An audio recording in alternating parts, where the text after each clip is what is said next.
11 साल की सेवा लेकिन सम्मान नहीं। गरीबों के लिए घर बनाया, खुद छत को तरसे आवास कर्मी।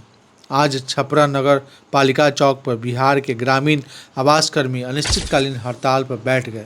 वे सभी लोग जो पिछले 11 सालों से बिना थके बिना रुके गरीबों का घर दिलाने में लगे रहे, आज खुद अपने भविष्य को लेकर सबसे ज़्यादा असुरक्षित है।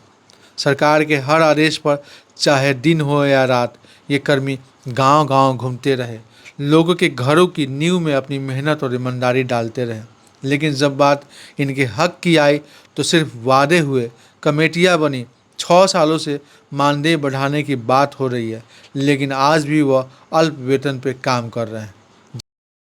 16 सूत्री मांगों को लेकर राज्य आवास कर्मी संघ जिला इकाई सारण अनिश्चितकालीन हड़ताल पे है, जिसमें 2 दिनों से विगत हमारे ज़िला में आंदोलन चल रहा है, जिसका रिस्पांस भी हमें मिल रहा है। और इसके बाद हम लोग राज्यव्यापी आंदोलन में सम्मिलित होने के लिए कल और परसों पूरे ज़िले से 38 ज़िले से जितने भी आवास कर्मियों का हुजूम है वो राज्य में पटना में इकट्ठा हो रहा है, जिसकी अनुमति भी प्राप्त हो गई है। तो हम अपनी मांगों को लेकर इस बार लड़ाई जो है हमारी आर या पार की होगी। आर या पार की लड़ाई होगी। और इस बार हम सभी जितने भी आवास कर्मी हैं, अगर सरकार हमारी बातों को नहीं मानती है तो वोट पे चोट करने का काम करेंगे कि आर या पार की लड़ाई होगी। अगर इस पर भी सरकार नहीं मानती है तो वोट पर चोट हम जरूर करेंगे।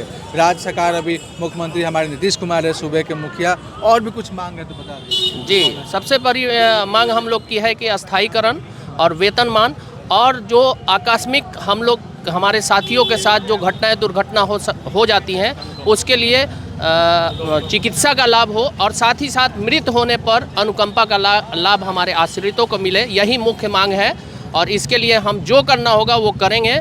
इस बार आर या पार। आर या पार, ये तब तक अनिश्चितकालीन हड़ताल चलेगा जब तक सरकार इनकी मांगों को पूरा नहीं करती है, तब तक ये हड़ताल जारी रहेगा। जी, निरंतर जारी रहेगी जब तक हमारी मांगें पूरी नहीं हो जाती हैं। बिहार में ये आंदोलन चल रहा है, ये सिर्फ छपरा में नहीं, आपको 38 जिला में ये मौजूद है। पूरे बिहार के आवास सहायक, पर्यवेक्षक और लेखापाल इस आंदोलन में शामिल है। ये छपरा है, लेकिन ये पूरे बिहार से आंदोलन की गूंज उठ रही है, और इस गूंज की जो धमक है वो छपरा में दिखाई दे रही है। जी जी जी, मैं मुन्ना कुमार, निगरानी अध्यक्ष छपरा से।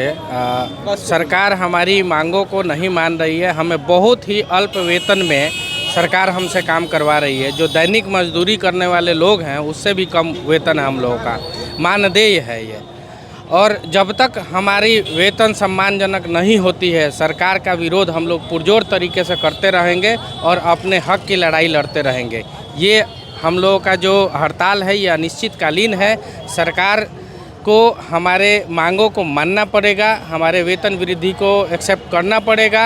अगर नहीं करती है तो उनका कुर्सी हिलाने तक का काम करेंगे और उनके वोट पे भी चोट करेंगे हम लोग। ये मानदेय वृद्धि के लिए हड़ताल हम लोग कर रहे हैं। 16 सूत्री मांग है। 16 सूत्री में हम लोग का पहला मांग है अस्थायीकरण और दूसरा मांग है मानदेय वृद्धि। सरकार हम लोग को 2018 में 10वीं कार्यकारिणी में हम लोग का मानदेय वृद्धि किया था। उसके बाद से अभी तक ले कमेटी गठित हुआ है। कमेटी 1-4 गठित हो गया है। 18 माह बीत गया, कमेटी बार कमेटियाँ गठित होता है, मानदेय वृद्धि होता ही नहीं है। बार बार हम लोग सरकार के बहुत से कार्य करते हैं। कार्य जैसे हो गया आपका इंदिरा आवास का, हम लोग प्रधानमंत्री आवास योजना के कार्य करते हैं। नल जल जो होते हैं, नल जल योजना है, बहुत से कार्य है। माने अल्प मानदेय पर हम लोग कार्य करते हैं। हड़ताल तब तक ले जारी रहेगा जब तक ले सरकार के तरफ से हम लोग के मानदेय वृद्धि नहीं हो जाता है। 2 फाइनेंशियल ईयर का काम हम लोग को मुश्किल से 1 महीना के अंदर कराया है। सभी कर्मी 10 बजे 12 बजे रात तक ब्लॉक पर बैठ के हम लोग सरकार का सब काम पूरा किए, लेकिन उस एवज में हम लोग के ऊपर दंडात्मक कार्रवाई हो जाती है। जनप्रतिनिधि के द्वारा एक झूठा आरोप लगा के यहाँ जिला में भेज दिया जाता है, उस पर चयन मुक्त कर दिया जाता है। दूसरी, और उसके बाद सरकार के तरफ से हम लोग को इतना अल्प मानदेय है कि उसमें परिवार चलाना मुश्किल हो गया है। अल्प मानदेय इन द सेंस कि हम अपना मतलब कि ये सही से भरण पोषण नहीं कर रहे हैं, हमारे बच्चों का फ्यूचर अंधकार में है। तो हम लोग अब आपके चैनल के माध्यम से ये हम लोग कहना जा रहे हैं कि जब तक सरकार इस पर कोई ठोस कदम नहीं लेता है तब तक हम लोग हड़ताल से वापस नहीं आना सकते हैं। सचिव महोदय का बार बार ये आता है कि यदि अनाधिकृत रूप से लोग हड़ताल पर गए हैं तो इनको चयन मुक्त कर दिया जाए। उसके लिए भी हम लोग तैयार हैं, हम लोग चयन मुक्त हो जाएंगे, लेकिन अब हम लोग कार्य पर वापस लौटने वाले नहीं हैं। बड़ी बात इन्होंने बताई है कि अगर जितने भी सचिव महोदय अगर कह रहे हैं कि आप अगर अनधिकृत रूप से हड़ताल करते हैं तो आपको चयन मुक्त कर दिया जाएगा, और इनके लिए तैयार है पूरा आवास कर्मी, जितने भी सहायक है, पर्यवेक्षक है और लेखापाल है, सभी लोग इस बात के लिए एग्री।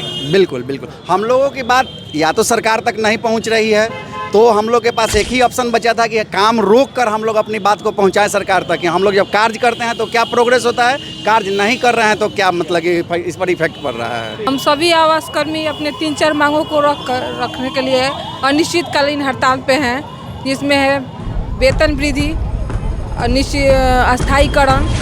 अगर हमारी मांगों को नहीं माना जाता है तो हम लोग ये हड़ताल जारी रखेंगे, चाहे जिसके लिए हमको अपने वेतन से भी मतलब कि चयन मुक्त, हाँ, चाहे हमको टर्मिनेट कर दिया जाए, इसके लिए भी हम लोग तैयार हैं। लेकिन हम लोग का अगर मांग नहीं माना जाएगा, हम लोग अनिश्चितकाल हड़ताल पर बने रहेंगे।